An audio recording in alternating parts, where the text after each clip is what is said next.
Alors, bien sûr, il est malin, il est rusé, ça c'est pas de la légende.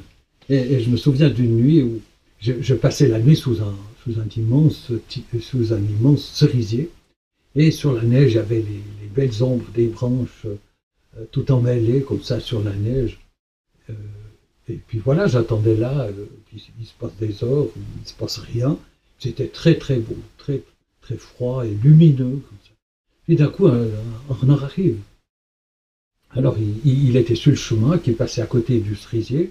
Alors il arrive comme ça en trottinant, puis il a vu que au pied du tronc, il y avait cette espèce de sac qui traînait par terre.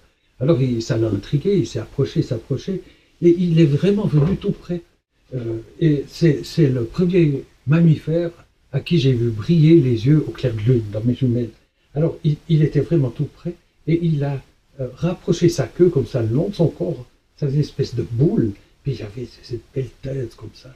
Alors il m'a regardé, il s'est rapproché un petit peu, et après il est parti d'un côté, il est reparti d'un autre, et il ne savait pas ce que c'était. Alors comme il est malin, il est parti chercher mon vent.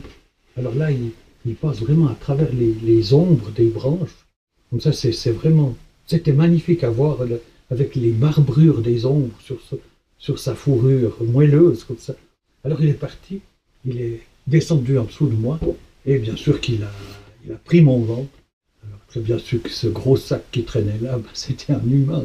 Alors bien sûr, après il a filé. Alors ça c'est très joli à voir parce que suivant où la lune est postée, on dirait qu'il y a l'ombre du renard qui le poursuit, comme ça. Il veut échapper à son ombre qui le poursuit. Alors ça c'est très très beau. Et des fois, justement, c'était une autre fois, je passais la nuit sous un gros sapin, et puis j'avais passé plusieurs nuits sans succès. Et puis, la troisième ou quatrième nuit, très très loin, il y a le renard qui est passé.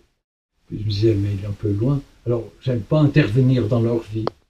Mais là, j'ai fait la souris parce que j'avais envie de le dessiner. Alors, il s'est rapproché toujours plus près. Et il s'est rapproché toujours plus près, toujours plus près. Et c'est là, quand on voit les petites boîtes comme ça, c'est très très beau. Puis après, il s'est assis. Puis il était en face de moi, sur la neige, avec son ombre d'un côté, et sa queue de l'autre. Puis je me disais, mais pourquoi je suis seul à voir ça? Alors il vient comme ça, toujours plus intrigué, s'approche, il a toujours la patte levée, un peu comme un chat. C'est incroyable les attitudes de chat qu'ils ont.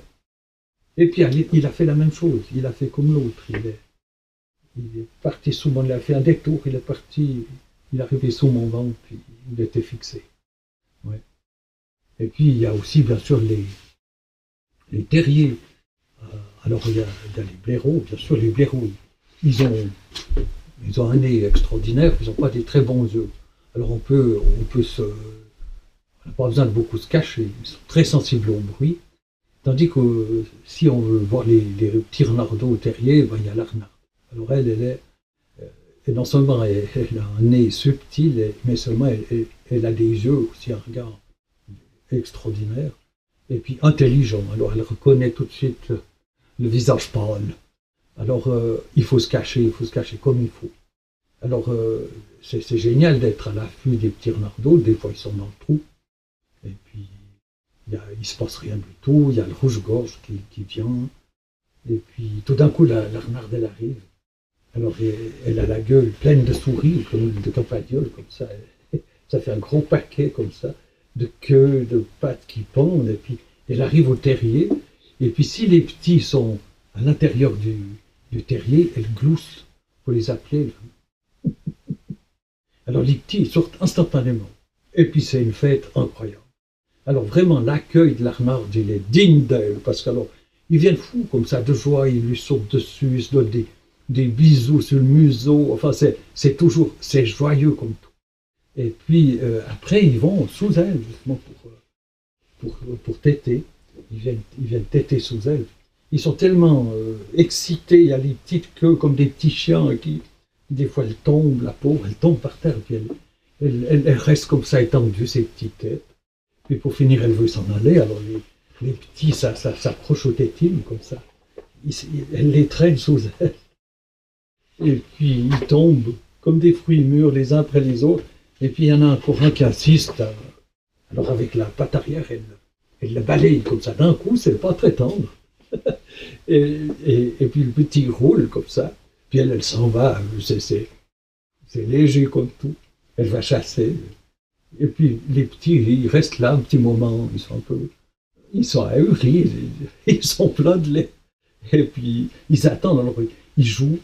Des fois avec un vieux pivot, une espadrille qu'on a laissé traîner derrière la maison,